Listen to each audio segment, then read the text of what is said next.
मेष राशि वाले बंधु, आप सभी का बहुत बहुत स्वागत है, हृदय से अभिनंदन है मेष मंथन भेंट यूट्यूब चैनल में।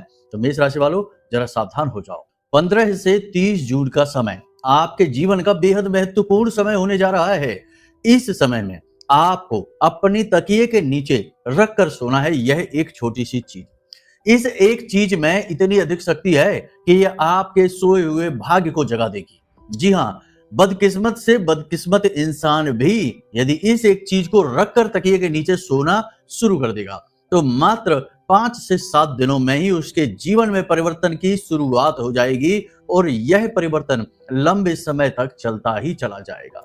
जी हाँ बंधुओं, हम आपको बताने जा रहे हैं एक ऐसी गुप्त महाशक्तिशाली क्रिया जिसे शायद हमने इससे पहले कभी नहीं बताया, और यूं ही नहीं, ज्योतिषीय और आध्यात्मिक आधार पर बताएंगे।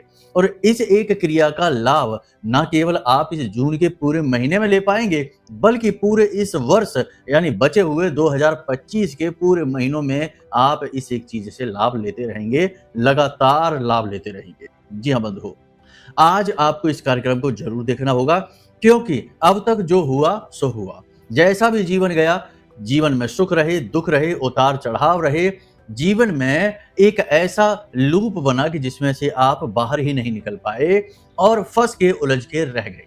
लेकिन अब इसके बाद जो हम आपको बताने जा रहे हैं, इन बातों को यदि आपने ठंडे दिमाग से सुन लिया तो निश्चित तौर पर आप इस भंवर जाल से बाहर निकलेंगे और अपने जीवन के निर्माता, भाग्य निर्माता खुद बन जाएंगे। बंधुओं देखो, एक चीज समझो, ईश्वर की कृपा अत्यंत महत्वपूर्ण है। भाग्योदय तो इसी से होता है, बिना ईश्वर की कृपा के कुछ भी संभव नहीं। तो जो बातें हम आपको बताते हैं वे 100% वैदिक होती हैं, शास्त्रीय पद्धतियों पर आधारित होती हैं, ज्योतिषीय आधार पर होती हैं। तो वे बातें जब वैदिक हैं तो ईश्वर से आपको जोड़ेंगी, कहीं ना कहीं किसी न किसी प्रकार की ईश्वरीय कृपा, दिव्य कृपा आपके जीवन में लेकर आएंगी। लेकिन आपका कर्म भी बेहद महत्वपूर्ण रहेगा। यदि आप अपना काम छोड़कर हाथ पर हाथ धर के बैठ जाएं और कहें कि गुरुजी ने उपाय बता दिया है, इससे काम बन जाएगा और हम चमक उठेंगे, तो ये संभव नहीं है। कर्म की शक्ति और ईश्वर का जो आशीर्वाद है, दोनों जब मिलते हैं तब चमत्कार होता है, और चमत्कार को ये संसार नमस्कार करता है। नमस्कार करवाने वाला चमत्कार केवल इसी मार्ग पर चलकर हो सकता है कि जहां आप मेहनत भी कर रहे हैं, संघर्ष भी कर रहे हैं, पूरा प्रयास कर रहे हैं, 1% की भी कमी नहीं है, साथ ही साथ आप उपाय, क्रियाएं, भगवान की भक्ति भी कर रहे हैं, सत मार्ग पर चल रहे हैं। जी हाँ बंधुओं, तो इन सब चीजों का मेल ही आज के इस कार्यक्रम में आपको बताने जा रहे हैं, क्योंकि बंधुओं 15 जून को सूर्य देवता ने राशि परिवर्तन कर लिया है। बुध वहां पर मौजूद है, गुरु वहां पर मौजूद है। हालांकि गुरु अस्त जरूर हैं, परंतु गुरु चाहे किसी भी अवस्था में हो, शुभ आशीर्वाद ही देते हैं, नकारात्मक नहीं। फिर भी इसके कुछ ना कुछ नेगेटिव इफेक्ट आपके ऊपर दिखाई देंगे, वे हम आपको आगे कार्यक्रम में बताने वाले हैं। यानी कि साथ ही साथ हम करेंगे 5 बड़ी भविष्यवाणियां भी जो इस बाकी के बचे हुए जून के महीने में आपके जीवन में दिखाई देंगी, आपको प्रभावित करेंगी। और कुछ ऐसे छोटे छोटे कार्य जो आपको करने बेहद आवश्यक हैं, लोग नहीं करते हैं, जानते सब हैं, लेकिन समय पर भूल जाते हैं या फिर अज्ञानता का परिचय देकर इन चीजों को झुठला देते हैं। कहते हैं हम ये सब फालतू बातें नहीं मानते, लेकिन ये सारी बातें ही जीवन का आधार बनती हैं। तो आप भूल कर भी ऐसी गलती ना करें। हम आज आपको बताएंगे कुछ छोटी छोटी ऐसी बातें जिन्हें अपने जीवन में जरूर शामिल कर लो, इनके बड़े ही मोटे मोटे रिजल्ट मिलेंगे। यानी छोटी मगर मोटी बातें, इनका भी जानना आपके लिए बेहद आवश्यक है। अंत में आपको बताएंगे हम इस एक चीज के विषय में जिसे आपको तकिए के नीचे रखकर सोना है, विधि विधान क्रिया सब कुछ बताएंगे, और क्या आधार है हमारी इस बात का, इसका प्रमाण भी आपको दे देंगे। ठीक है, तो आपको इस कार्यक्रम को अंत तक देखना है, तभी हमारी मेहनत सफल होगी, महामाई की कृपा, आशीर्वाद आप तक पहुंचेंगे। तो चलिए बंधु, अपने इस मूल विषय को शुरू करते हैं। महामाई को याद करते हुए कमेंट बॉक्स में पूरे भक्ति भाव के साथ लिख डालिए, जय मां भद्रकाली कृपा करो। महामाई निश्चित तौर पर आपके ऊपर कृपा करेंगे, हमें पूर्ण विश्वास है, और कृपा तो कर ही दी है, तभी तो यह महत्वपूर्ण कार्यक्रम बिल्कुल सही सटीक समय पर आप देख पा रहे हैं। तो बस माई का आभार व्यक्त करिए। यदि भाव मन में गहरा है तो माई के परिवार के सदस्य बन जाइए। कमेंट बॉक्स में लिख डालिए, सब कुछ फ्री ही तो है, बस भाव लगना है, मेहनत लगनी है कि मैं भी माई के परिवार का हिस्सा हूँ। जो भी बातें हम यहाँ पर आपको बता रहे हैं इस कार्यक्रम के माध्यम से, वे बातें सीधे आपके जीवन से जुड़ी हुई हैं, आपकी समस्याओं को जड़ से मिटाने का कार्य करेंगी और इन बातों की पूरी जिम्मेदारी हम लेते हैं। ये कार्यक्रम माई के धाम से प्रसारित हो रहा है। हमारी आध्यात्मिकता, हमारा धर्म हमें इस बात की इजाजत नहीं देता है कि हम कुछ भी गलत कहें, गलत बखान करें। तो जो बातें हम बोलेंगे वो माई का आशीर्वाद लेकर, उनसे अनुमति लेकर ही आपको बोल रहे हैं। इसलिए बिल्कुल बेफिक्र हो जाइए, टेंशन फ्री हो जाइए। यदि आप अपने जीवन में सही हैं, गलत का साथ नहीं दे रहे हैं, चाहे जाने चाहे अनजाने में, तो आपका अब जीवन बदलने वाला है, ये बात निश्चित है। ठीक है, तो चलिए बंधुओं, अब अपने मूल विषय को शुरू करते हैं। प्यारे मित्रों, हमारे अत्यंत प्रिय और परम पूज्य अमिताचार्य जी के पास माँ बगलामुखी और माँ भद्रकाली की साधनाओं का वर्षों का अनुभव है और माता रानी की इनके ऊपर पूर्ण कृपा और सिद्धि है। आचार्य जी ने अपने सटीक कुंडली विश्लेषण और श्रेष्ठतम उपायों के माध्यम से हजारों लोगों के जीवन को खुशियों से भरा है। आचार्य जी का कुंडली विश्लेषण और उपाय करवाने का तरीका इतना अद्भुत है कि जीवन के हर एक दुख और कष्ट का कारण जड़ से ही समाप्त हो जाता है। फिर समस्या चाहे जैसी भी हो, कर्जा बहुत बढ़ गया हो, व्यापार चल नहीं रहा हो, बीमारियों में आप बर्बाद हो चुके हो, रिश्तों में प्रेम समाप्त हो चुका हो, या फिर नौकरी ही ना मिल रही हो, विवाह में देरी होती हो, कैसी भी समस्या हो, इन समस्याओं का कारण क्या है, कौन सी महादशा परेशान कर रही है, कौन सा दोष लगा हुआ है, सब कुछ आचार्य जी इतना सटीक बताते हैं कि वर्षों वर्ष के दुख कुछ ही दिनों में समाप्त हो जाते हैं। अगर आपके जीवन में भी कोई ऐसी संकट की घड़ी है तो यही सही समय है जब आप पूज्य आचार्य जी के हाथों से अपनी कुंडली का विश्लेषण करवाएं और वर्षों से चल रहे दुखों और संकटों के इस चक्र से बाहर निकल जाए। प्यारे मित्रों, अभी वीडियो में दिए गए नंबरों पर फोन करिए और अपनी कुंडली का श्रेष्ठतम आकलन करवा डालिए। जिंदगी बदलने का ये सबसे बड़ा मौका हाथ से मत जाने दीजिएगा।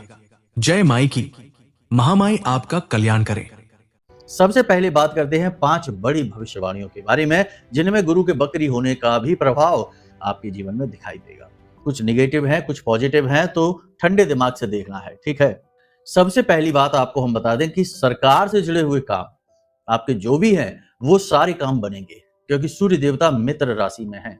आप अपनी वाणी का कौशल दिखाएंगे, बुद्धि का कौशल दिखाएंगे, योजनाएं नई बनाएंगे और पुरानी योजनाओं में बड़ी तेज गति से कार्य करना शुरू कर देंगे। बुद्धि का पूरा परिचय आप देंगे और अपनी बुद्धिमानी के बल पर आगे बढ़ेंगे। नई जिम्मेदारियां अपने हाथों में लेंगे और जिस भी जगह आप काम कर रहे हो, चाहे आप बिजनेस करते हैं, नौकरी करते हैं, जहां भी आप काम कर रहे होंगे, वहां आपके जो सहकर्मी हैं और आपके जो उच्च अधिकारी हैं, सबका दिल जीतेंगे, सबके मन में अपने लिए मान सम्मान इज्जत पैदा करेंगे। लेकिन साथ ही साथ आपके विरोधी भी उत्पन्न होंगे। देखिए, जो इंसान आगे बढ़ता है, चाहे किसी भी क्षेत्र में आगे बढ़े, जलने वाले लोग तो पैदा हो ही जाते हैं। और आप एक ऐसे इंसान हैं जो अपने आसपास बैठे हुए शत्रुओं को नहीं पहचान पाते हैं, भूल कर बैठते हैं, गलती कर बैठते हैं उन पर भरोसा करके। तो आपको सावधान भी रहना है। एक हाथ से आपकी कामयाबी की कहानी शुरू होगी, चल रही होगी, दूसरे हाथ आपको सतर्क भी रहना है, होशियार भी रहना है, क्योंकि घात भी हो सकता है। याद रखना कि राहु अतिबली है, तो घात भी कराएगा, चोट भी पहुंचाएगा। और एक बार अगर राहु अपने पर आ जाए तो सूर्य को भी ग्रहण लगा देता है। तो सावधानी बेहद आवश्यक है। किसी पर भी अंधविश्वास ना करें, किसी के सामने अपना दिल खोलकर ना रखें, अपनी गुप्त बातें, योजनाएं किसी के सामने जाहिर ना होने दें, गुप्त ही रहने दें। समय आने पर अपने आप चीजें बाहर आ जाएंगी, तो टेंशन किस बात की, पहले से क्यों किसी को बता देना है। जितना आप मौन रहेंगे, जितना आप एकाग्र रहेंगे, उतना ही परिवर्तन आपके जीवन में दिखाई देगा। ये समय है सद्बुद्धि का, समय है वाणी के बेहद शानदार तरीके से, बेहद अनुभवी तरीके से, बुद्धिमानी से प्रयोग करने का, और समय है तरक्की का। तो बस तरक्की पर ध्यान दीजिए, दुनियादारी को भूल जाइए। एक और सबसे महत्वपूर्ण बात कि फिजूल खर्ची होगी, पैसा आपका खर्च होगा। पैसा खर्च होने के 2 तरीके होते हैं। एक तो पैसा की अपनी जरूरतों पर ही खर्च किए चले जा रहे हैं, जरूरतों का तो कोई अंत ही नहीं है। दूसरा खर्चा ये होगा कि आप बिजनेस व्यापार की तरक्की के लिए पैसा लगा रहे हैं, आगे बढ़ने के लिए पैसा खर्च कर रहे हैं, चाहे किसी भी माध्यम से हो, पैसा खर्च होगा। तो थोड़ा सा अपना हाथ सिकोड़ कर रखना। तरक्की तो है, अच्छी बात है, खर्चे भी हैं, वो भी अच्छी बात है, लेकिन इन खर्चों के चक्कर में कहीं आपकी जेब कट ना जाए, यानी कि ऐसी जगह पैसा खर्च ना हो जाए जिसका आप उपयोग ही ना कर पाएँ। तो थोड़ा-सा सावधान रहना होगा, फिजूल खर्ची से बचना होगा। इसी के साथ-साथ आप अपने काम की गुणवत्ता पर यानी अपने काम की क्वालिटी पर बहुत ज़्यादा काम करेंगे। यानी कि आपको खूब अच्छी तरीके से पता है, देखो बुद्धिमानी की कोई कमी नहीं है, समझ की कोई कमी नहीं है। तो आप अपने काम की जो क्वालिटी है उसे सुधारने की लगातार कोशिश करेंगे। आपको पता है कि आपके जीवन में आपको कहाँ परिवर्तन करना है, क्या परिवर्तित करना है, किस तरह आप आगे बढ़ेंगे, ये आप अच्छी तरह से जानते हैं। तो बस आप इन्हीं खूबियों को ढूँढेंगे और इन्हें और सुधारने की कोशिश करेंगे, ठीक है? तो ये अच्छी बात है। लेकिन परिवार के प्रति आपका रवैया नकारात्मक हो सकता है। आपको परिवार पर ध्यान नहीं दे सकते, ऐसा हो सकता है काम की व्यस्तता की वजह से, या फिर ऐसा भी हो सकता है कि परिवार में आप रुचि लेना तो चाहें, लेकिन कुछ न कुछ ऐसा वातावरण बनता रहे, क्योंकि गुरु बकरी हैं, तो ऐसा वातावरण बनता रहे जिससे कि परिवार में आपकी रुचि कम हो जाएगी, आप ध्यान ज़्यादा दे नहीं पाएँगे। तो इस तरह से थोड़ा-सा आपका मन परिवार की स्थिति को देखते हुए खराब हो सकता है। इसी के साथ-साथ आपको हम बता दें कि प्रेमी हो चाहे दाम्पत्य जीवन हो, दोनों ही स्थितियों में आपका जो है ना थोड़ा-सा तनाव की स्थिति बन सकती है, नकारात्मक स्थिति बन सकती है। आपको ध्यान देने की ज़रूरत रहेगी, जीवन साथी के मन को समझते हुए अपना व्यवहार करें। बिना सोचे-समझे कुछ भी बोलेंगे, कुछ भी कह सुन देंगे तो नकारात्मकता आएगी, आपस में विवाद, तनाव, झगड़े हो सकते हैं। तो इस स्थिति को थोड़ा-सा नियंत्रित रखें, वरना आपका जो है ना कहते हैं काम करने की गति प्रभावित हो जाएगी। जीवन साथी का मतलब ये होता है कि जो जीवन के हर प्रतिपल में साथ दे रहा है, ऐसे में जीवन साथी को या तो आप साथ लेकर चलिए, उसके मन के अनुकूल व्यवहार करिए। यदि बात नहीं बन रही है, क्योंकि कभी-कभी ऐसा होता है कि जीवन साथी ही लचर हो जाता है, अड़ियल स्वभाव का हो जाता है, तो ऐसी स्थिति में बेहतर ये होगा कि आप उसका साथ ही ना पकड़ें, अपने काम से काम रखें, कोई बात नहीं है, पीछा छुड़ाना नहीं है, बस आप अपने काम की क्वालिटी को खराब नहीं करने देना चाहते, इस वजह से शांति बनाए रखने के लिए यह है। बाद में जब स्थिति थोड़ी-सी अनुकूल होगी तो आप आराम से जो भी है वैसा व्यवहार करके चीज़ों को संतुलित कर सकते हैं। लेकिन अभी आप अपनी गति को ना रोकें, ये कुछ करने का समय है, इसमें आप बुद्धिमानी से काम लें। संगत से बचकर रहें, आपके आस-पास जो लोग हैं वे ही ऐसे हैं जो बाहर से तो आपको अपने दिखाई देते हैं, लेकिन अंदर ही अंदर कुछ न कुछ आपके खिलाफ षड्यंत्र, साजिशें, नेगेटिविटी फैलाते रहते हैं, तो थोड़ा बचने की कोशिश करें। कुछ आपकी संगत में ऐसे लोग भी हैं जो नेगेटिव एक्टिविटी में शामिल रहते हैं, जैसे तंत्र मंत्र की बात करें, भूत प्रेत की बात करें, गलत तरीके की पूजा पाठ करते हैं या ऐसे लोगों के संपर्क में हैं। तो इन लोगों से थोड़ी-सी आप दूरी बनाकर रखें, हो सके तो इनसे संबंध ही समाप्त कर दें, और यदि नहीं कर पा रहे तो ज़्यादा से ज़्यादा इनसे दूरी बनाकर रखें। अपनी कोई भी बात इनके साथ शेयर ना करें, क्योंकि इनके साथ में दुश्मनी यदि आपकी हो गई तो बहुत दिक्कत हो जाएगी, समस्या खड़ी हो जाएगी आपके लिए। बस मूल रूप से कहा जाए तो 3 तरीके की बातें हैं जो आपको हम कहना चाहते हैं। पहली ये कि ये समय है जब आप केवल अपने ऊपर ध्यान देंगे, दुनियादारी को भूल जाएँगे, आपकी तरक्की सबसे महत्वपूर्ण है।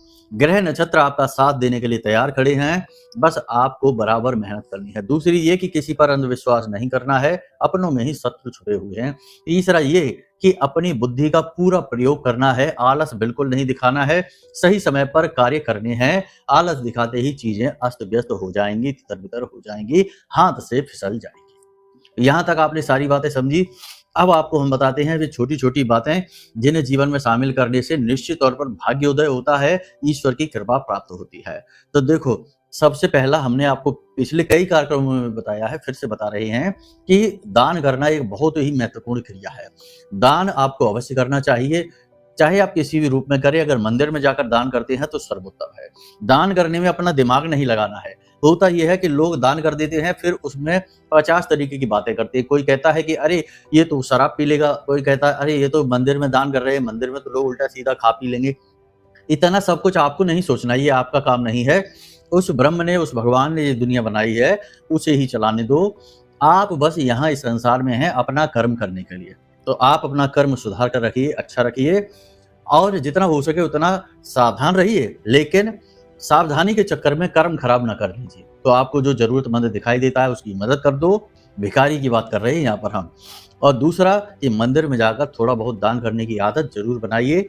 10-5 रुपए ही करिए, बहुत बड़ी रकम की आवश्यकता नहीं है, लेकिन इससे क्या होता है, हमारे प्रारब्ध अनुकूल होते हैं, क्रिया शक्ति बढ़ती है और कर्म सुधर जाते हैं। यानी दान करने की आदत एक सर्वोत्तम आदत में से है।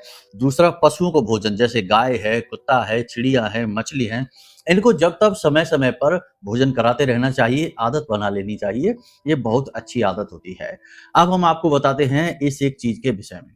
तो देखो, कुंडली का आधार होता है गुरु, कुंडली की शक्ति होती है मंगल, और कुंडली का न्याय होता है शनि।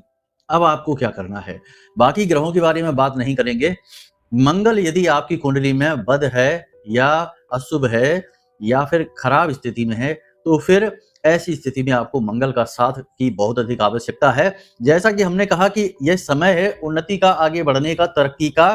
तो ऐसे में यदि आपका मंगल आपकी कुंडली में अनुकूल नहीं है, तो वह आपको ऊर्जा तो देगा, लेकिन उस ऊर्जा का आप उपयोग नहीं कर पाएंगे, उस ऊर्जा को आप व्यर्थ में बर्बाद करेंगे।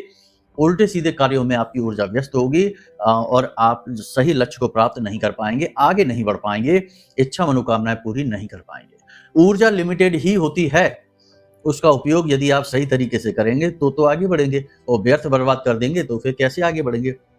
उदाहरण से समझिए कि दिन भर में आपको एक सीमित ऊर्जा मिली है, शरीर की भी बैटरी है वो चार्ज हो चुकी है, आप रात को सोए हैं, अच्छी नींद ली है, सुबह सोकर जागे हैं, दिन भर आप काम करते रहेंगे, आप इस ऊर्जा का प्रयोग करते रहेंगे। लेकिन सुबह सुबह जागते ही यदि आप 10, 15, 20 किलोमीटर की दौड़ लगा लेंगे, तो उसके बाद फिर आप दिन भर कोई कार्य नहीं कर पाएंगे, क्योंकि ऊर्जा आप प्रयोग कर चुके हैं। अब तो केवल आप जीवित रहेंगे, इतनी ही ऊर्जा बची है, आराम से बिस्तर पे पड़े रहेंगे, क्योंकि आप थक चुके हैं। इसे हम थकना कहते हैं। तो ऊर्जा आपने पहले ही प्रयोग कर ली, अब बाकी पूरे दिन आपको आराम करना होगा, कोई काम नहीं हो सकता है। तो ये ऊर्जा का सिद्धांत है, जीवन की ऊर्जा का, दैनिक ऊर्जा का। अपनी ऊर्जा को बचाकर रखो, केवल सही जगह पर प्रयोग करो, यही मूल मंत्र है। अब बात करते हैं मंगल की। आपकी कुंडली में चाहे मंगल बद है, चाहे प्रतिकूल है यानी कि शुभ नहीं है, चाहे भले ही शुभ है लेकिन किसी अन्य ग्रह की वजह से या किसी बाधा की वजह से आप उसका लाभ नहीं ले पा रहे हैं, तो ऐसे में आपको इस एक चीज का, यानी कि चाहे किसी भी शुभ स्थिति में भी है तब भी किसी अन्य ग्रह की वजह से जीवन में रुकावटें आ रही हैं, तो मंगल उससे भी आपको पार करा सकता है। मंगल के मालिक हनुमान जी हैं, और जो रिद्धि सिद्धि और शक्ति के दाता हैं। यानी मंगल के अंदर इतनी ऊर्जा है कि वह आपको हर एक ग्रह की नकारात्मकता से बाहर निकाल सकता है। तो अब आपको क्या करना है, अपने मंगल को बलि बनाना है। तो आपको क्या करना है कि पीतल की कटोरी में चने की दाल थोड़ी सी भिगोनी है, और इस चने की दाल को अपने सिरहाने रखना है। पीतल की कटोरी में चने की दाल रख के अपने सिरहाने रख के रात के समय सो जाइए। रोज सुबह जब आप सोकर जागे तो इसका पानी बाहर फेंक दें, किसी पौधे में डाल दें, क्योंकि शुभ कार्य में इसका प्रयोग कर रहे हैं। और इसमें थोड़ा सा गुड़ मिला लें, और इस गुड़ और चने को गाय को जरूर खिला दें। गाय के अंदर सभी ग्रहों का, सभी देवताओं का वास माना जाता है, लेकिन मूल रूप से गाय गुरु का सूचक होती है। ठीक है, अब आपने गाय को ये गुड़ और चने का मिश्रण है ये खिला दिया, साथ में आप एक रोटी भी खिलाएं। ठीक है, इससे आपका शुक्र, आपका गुरु और आपका मंगल तीनों ही पूर्ण रूप से अनुकूल हो जाएंगे। 2-4 दिन में ही इस क्रिया का फर्क आपको दिखाई देना शुरू हो जाएगा। ये क्रिया बहुत ही शक्तिशाली है, देखने में छोटी जान पड़ती है, लेकिन इसका प्रयोग करने वाले इसका प्रमाणीकरण आपको देंगे, आप खुद भी इसका प्रयोग करके देखिए। ठीक है, अब इसी के साथ साथ एक छोटा सा कार्य आप और करिए कि अपनी निगेटिविटी को जरूर हटाइए। जिस जल से आप स्नान करते हैं उसमें थोड़ी सी तुलसी मैया की जड़ की मिट्टी, थोड़ी सी, एक चुटकी से भी कम, थोड़ी सी हल्दी और थोड़ा सा समुद्री नमक अवश्य मिला दे। ये 3 चीजें मिलाकर स्नान करेंगे, निगेटिविटी हट जाएगी। और जब भी आप घर से बाहर निकले तो 2-4 काली मिर्च के दाने घर की दहलीज पर डालें और उसे अपने दाहिने पैर से मसल कर और फिर घर से बाहर निकल जाइए, आपकी जीत ही जीत होगी। ठीक है, इन कार्यों को आप करिए, आपकी उन्नति अवश्य होगी, आने वाला समय आपका शुभ होगा। अगले कार्यक्रम में बात करेंगे कि शनि को, यानी जीवन भर का बुरा से बुरा शनि, आजीवन जो बुरा परिणाम देता रहा, उस शनि को भी अनुकूल बनाने का श्रेष्ठ उपाय बताएंगे। अब यदि आपकी कुंडली में कोई बड़ी बाधा है, बड़ी समस्या है, आप बहुत लंबे समय से पीड़ित चले आ रहे हैं, तो जरूर आपकी कुंडली में कोई ऐसा योग बना है, जैसे विष दोष है, अंगारक है, या फिर किसी प्रकार का पितृ दोष है, जो आपको आगे बढ़ने नहीं दे रहा है। कुल अगर कालसर्प दोष की भी बात करें तो ये जीवन में बाधक का कार्य करता है। 12 प्रकार के कालसर्प दोष ही होते हैं। तो आप समझिए कि किस प्रकार की बाधाएं हो सकती हैं जीवन में। तो यदि ऐसा कुछ है कि आप आगे बढ़ ही नहीं पा रहे, चाहे कुछ भी कर लें, तो निश्चित ही कुंडली में कोई बड़ा दोष है। इससे छुटकारा प्राप्त करना बेहद आवश्यक है। इसके लिए आप यदि चाहें तो वीडियो में दिए गए नंबरों पर फोन करिए, अपनी कुंडली का विश्लेषण हमसे करवा लीजिए। हम छोटी सी दक्षिणा के साथ आपकी कुंडली का श्रेष्ठतम विश्लेषण तो कर ही देंगे, साथ ही साथ कुंडली के अनुसार जो दोष हैं उन्हें मिटाने के सटीक उपाय आपको दे देंगे।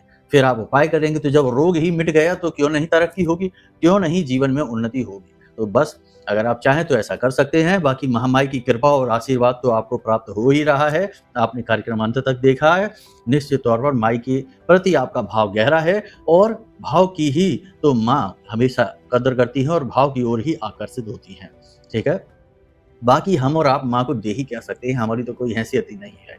चलिए बंधु, आज के इस कार्यक्रम को यहीं विराम देते हैं। हमेशा हंसते रहिए, मुस्कुराते रहिए, सकारात्मक रहिए, महामाई पर अपनी आस्था और विश्वास बनाकर रखिए। प्रेम से बोलिए जय माई की। हमारे प्रिय और परम पूज्य आचार्य जी ने अपनी साधनाओं के अनुभवों पर आधारित शक्तिशाली उपाय और क्रियाओं के माध्यम से हजारों लोगों के जीवन को पूरी तरह से बदला है।